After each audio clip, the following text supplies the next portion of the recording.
The December wind swept in frigid gusts through the long, shadowy corridors of the city's central hospital, a place still aglow with lights despite the hour creeping past. Midnight, a silent fortress, waging war against death itself. On the 9th floor, in the emergency surgery ward, a tense heart operation had just concluded. It was a grueling case, the patient teetering on the brink, and Dr. Miller, the lead surgeon on duty that night, knew he had snatched a life back from the Reaper's grasp by the narrowest of margins. He peeled off his gloves, washed his hands under a stream of water so cold it stung his nerves, then slumped into a chair, exhaustion pulling at his eyelids like lead weights. The clock read 12:47 a.m. His plan was simple: head down to the B1 basement parking lot, retrieve his car, and collapse into a deep, dreamless sleep after over 8 hours of breathless intensity. The hallways deserted, save for the faint whistle of wind slipping through door cracks and the drip-drip of water from the aging ceiling, and made his way toward the staff-only elevator at the corridor's end. As he approached the elevator, Miller was startled to see a female nurse already waiting there. She wore the hospital's crisp uniform, her tall, slender frame unremarkable, yet unfamiliar. He glanced at her name tag, but caught only the faint letters, RN, beneath a blur. She nodded lightly in greeting, her voice drifting out soft and ethereal in the empty hall. Heading home late tonight? He flinched slightly. She knew his name, but quickly steadied himself, nodding back. Yeah, heart surgery, rough one. For a fleeting moment, a thought flickered through his mind. She knew him, yet he had no recollection of ever working with her. Maybe she'd been on duty in a ward he'd passed through, or glimpsed him at a briefing.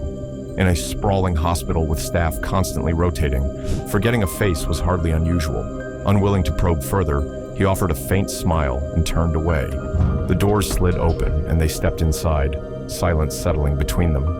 Miller pressed the button for B1, the parking level. The nurse stood still, not selecting a floor. Going to B1 too? He asked, keeping it casual. She nodded, wordless. The doors closed, but instead of halting at B1 as expected, the elevator continued its descent. Miller glanced at the panel. B2, then B3. His heart jolted. B3 had been sealed off since a fire 3 years prior, the old morgue level. Now, inexplicably, the elevator was carrying them downward, and the true had only just begun. By regulation, this area was fully restricted, inaccessible to all. The elevator system should have been reprogrammed to bypass it entirely. Yet tonight, by some uncanny twist, those doors had opened wide before them. At the hallway's far end, an iron door to the morgue storage room creaked ajar. It groaned with a long, drawn-out screech, as if nudged by an unseen hand. In the darkness beyond, a figure emerged. A slight girl, her long hair spilling over her face, clad in tattered, sodden white clothes, streaked with mud and crusted blood. She didn't lift her head. Her bare feet dragged across the concrete, scraping out a chilling Kioket. Then she stopped before the elevator. Her voice rasped, guttural and choked, as if her throat had been scorched, echoing from some distant abyss. "Let me ride the elevator with you." Miller froze. The air sliced through his coat like a blade. In that instant, Miller's body turned to ice. Without a second thought, he lunged for the control panel, slamming the close button repeatedly, his trembling fingers swiping in a frenzy. The doors began to shut, metal grinding against metal in the subterranean echo. And in the narrowing gap, he saw her standing motionless. No advance, no resistance.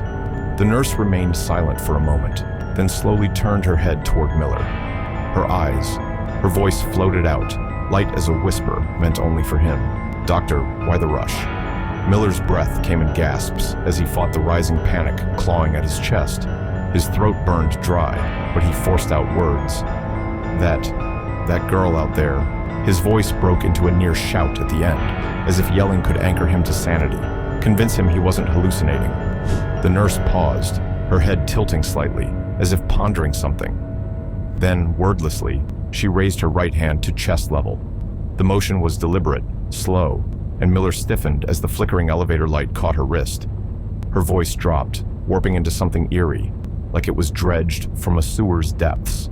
The question pierced him, chilling to the marrow. Miller recoiled instinctively, sweat beating cold down his spine. And in that moment, the elevator light snuffed out. The cabin plunged into utter darkness. No light, no bearings, only the frantic thud of his heart and the creeping realization he was no longer alone. The sound of severed electricity grated through the air, then silence swallowed everything as the lights died completely. The confined space drowned in a pitch-black void, thick and suffocating. The space seemed to shrink, dense and oppressive, as if invisible hands pressed against the walls, ceiling, floor, and him, closing in, trapping him with no escape. Amid that darkness, the nurse's voice returned, but it was no longer human. Gone was the airy tone of the living. Now it was fractured, static-laced, garbled, stretched through a waterlogged pipe or rising from the Earth's icy core. You mean a red cord like this? The words drifted, directionless, from ahead, behind, or beside his ear. Miller jolted back, his back slamming against the frigid metal wall. He fumbled for his phone, hands shaking so violently he nearly dropped it. The screen flared for a weak second, no signal, then flickered wildly before dying, as if its life had been sucked dry. He stood rooted, panic muting his voice, his ears ringing. But then, in that absolute stillness, another sound emerged. A soft chuckle, not loud, not boisterous, but lingering, bouncing off every surface. It wasn't one voice. It was many, 3, maybe 4. A chorus of giggles teetered between mirth and madness, as if a crowd whispered taunts from every shadowed corner. And in that moment, Miller knew with chilling certainty, this elevator no longer belonged to the living. The cabin shuddered violently, metal groaning in protest. Miller clutched the handrail, his heart lurching. Then, a heavy rhythm sounded as the elevator resumed its descent, defying logic, plunging past B3, the supposed lowest level.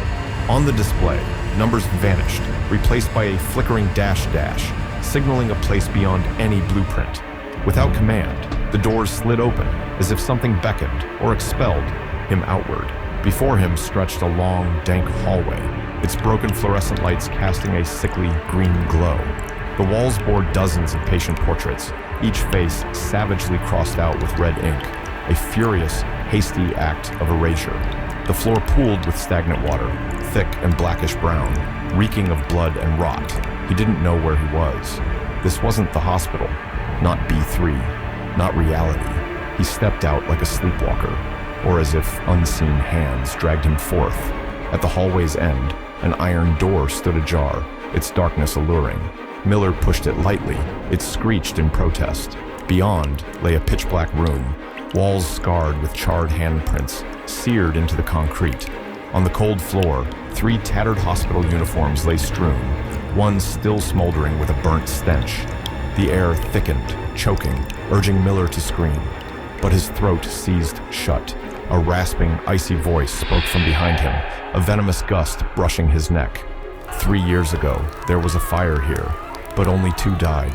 The 3rd was me. Miller whirled around, his body quaking as if shocked. Before him stood the nurse, but not as she'd been. Her face, now unmasked in the faint light, was half-melted, charred, and grotesque. Her neck a mess of blistered flesh, red beneath blackened skin. The acrid stench of burnt flesh filled the air, sharp and nauseating. She wasn't angry. She didn't scream. She only smiled, a calm, bone-chilling smile, as if recounting a distant memory. I was still alive then. I ran. I banged on the door. I screamed. But no one opened it. The door was locked. The sprinklers failed. I was trapped in that room for 2 hours, until the smoke filled my lungs, and I couldn't breathe anymore. Miller staggered back, mouth agape, words failing him. His mind spun, the darkness pressing on his chest, suffocating. He shook his head, frantic like a cornered child. Her voice deepened, cold as ice. Do you know who was on safety duty that night? Who was supposed to check the emergency exits? Miller shook his head, mute. She stepped closer. Her clouded eye gleamed red in the flickering light. Leaning in, she whispered into his ear, each word a dagger in his memory. It was you. A dizzying wave crashed over Miller, nearly toppling him. In a flash, fragmented memories surged back, unstoppable. Old, buried details he thought he'd erased roared to life, relentless and fierce. That night, he'd been the safety officer on duty. A weekend shift, The system check logs delivered late. Tired and eager to be done, he'd skimmed the list, scrawled his signature, ignoring the fine red print at the bottom. B3 emergency exit inoperable. Smoke vents require inspection. A fire alarm blared in the night. But instead of acting, Miller smirked, dismissing it as a glitch, like always. He'd even snapped at the control room staff. "Same old glitch, don't bother." No one checked. No one unlocked the door. And so, 3 staff members, including a rookie nurse, were trapped in B3's storage room. They burned alive. No survivors. The incident was hushed up, swept away like countless medical errors in a vast system. The hospital labeled it a regrettable electrical fault. No one was held accountable. Miller was reassigned, the matter forgotten as if it never happened. But one thing didn't fade. B3, sealed forever, off limits, unspoken. Yet some sins can't be buried with reports and stamps. The nurse, or rather, the ghost of the one abandoned in the flames, stood a mere step away. Her face loomed in the dim light, a melted ruin of burns and scars, her neck a lattice of blackened veins. But what drove Miller back wasn't just her visage.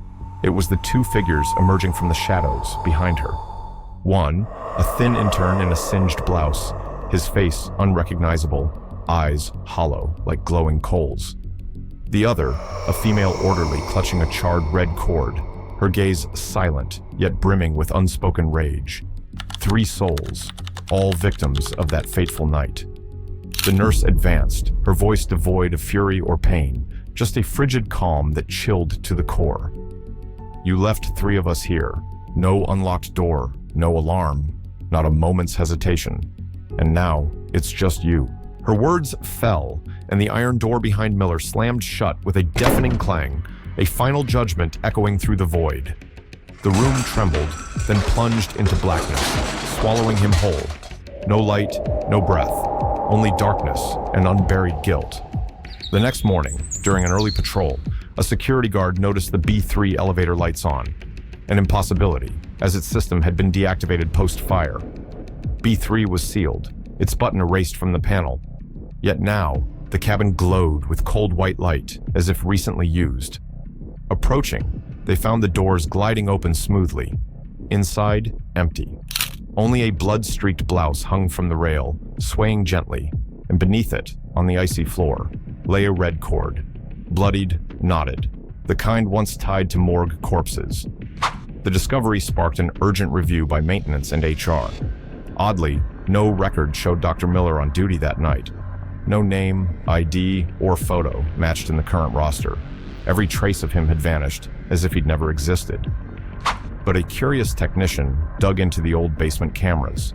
Amid corrupted files, one clip survived. It showed a man in a white coat, unmistakably familiar, entering the elevator at 12:47 a.m. Beside him stood a masked nurse. Strangest of all, as the doors opened, a third figure already waited inside, head bowed, motionless, as if it had been there for a very long time.